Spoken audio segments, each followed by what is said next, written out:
Okay, here we are, 11 seconds in. First timer here on this Go Live platform, but what I am going to do is share my journal entries after my son was killed by a drunk driver on May 27th, 2020. My name's Alana Long. My brand is Alana Does Life. The reason I have this brand is because I feel like it is my divine purpose to help heal and inspire other mothers and just general people to enjoy the happiness in life and to really appreciate this one life that we are given. I was almost killed in a car accident, and my story is on alanadoeslife.com. That's ALANA.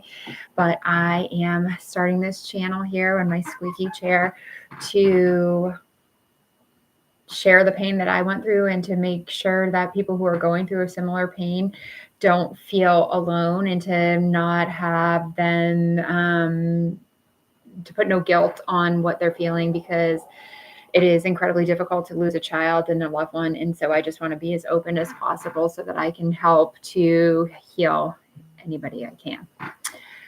This is from June 12th, 2020. My son was killed on May 27th, 2020 in a car accident. I was 8 months pregnant with my second son, Travis Anthony Long.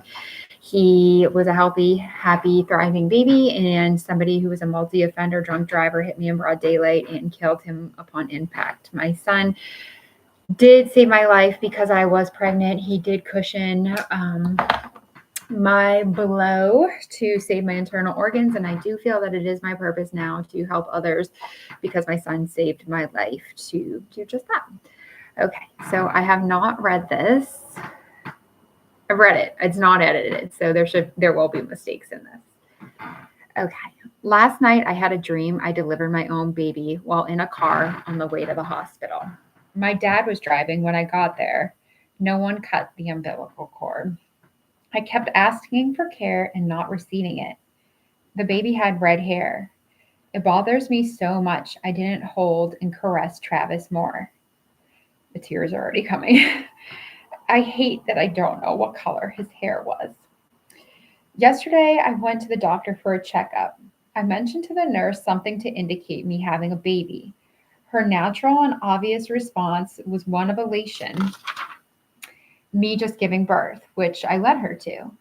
It's almost like I feel something when I'm able to tell them I lost my son.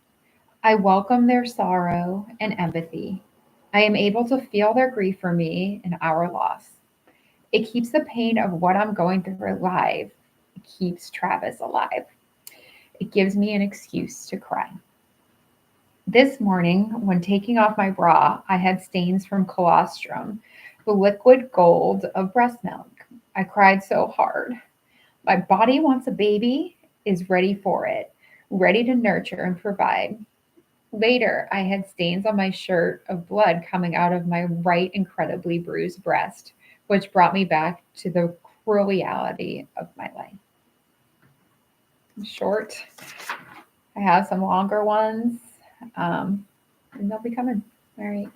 I hope this helped just understand some of the difficulties that mothers go through, just especially after a baby and having hormones and losing a child. You know, you're expected to have your baby there with you, and your body still very much wants that. So one of the things that I think I found very difficult was that my body, my milk was coming in in one experience, my body was really ready to nurture with the colostrum, and then I was incredibly bruised across my chest. So it really, when I had blood in my bra, it really did just bring back like what reality was for me at that time.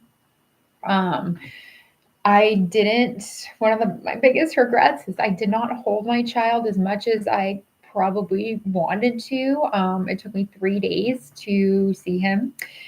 He was, almost 4-pound baby. So he had all of his fingers and toes. And one of the things that I just like continuously focus on did focus on was the fact that I was afraid of him. He was dead, obviously. So seeing your child like that for the first time is scary. And I was on incredible amounts of, not incredible, but just a lot of pain medicine. I do remember that as soon as I saw my child and really had my initial reaction, that I don't know if anybody's had mainline Benadryl, but it pretty much you're you it's incredible how much it affects you. And so I remember planning for after meeting my son and some of the stuff that I wanted that immediately to just numb the pain. So after I did have a little baptism and a blessing and stuff with my dad and a priest and my husband at the time, Travis's dad.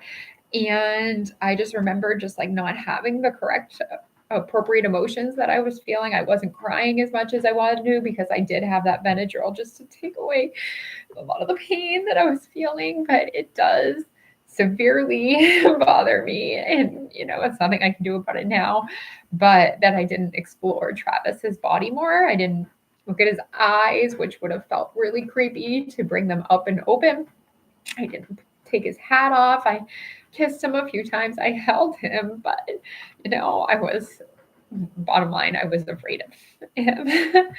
And so, I hope this reaches somebody else who had that same feeling, to know that you are not alone in that. It's a guilt of mine. I obviously have dealt with a lot of healing, and there's a lot of things that, I think probably every one of these videos I'll cry in. This journal that I did bought, Let Your Faith Be Bigger Than Your Fears, I think it has nail polish on it. It was so healing to do that. One of the opening things I have is, I love you, Travis, more than words can express more than you will ever know. I wish I got the chance to show you how much I can love my children.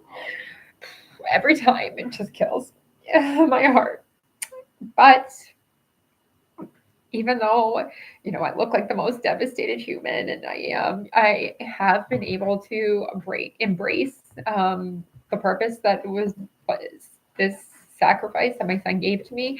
And so here I am on this journey to help bring healing and inspiration and uplifting and literally anything I can do through my son and through God to help others. So I appreciate you watching. I'm excited to be on this journey with you. Here we go.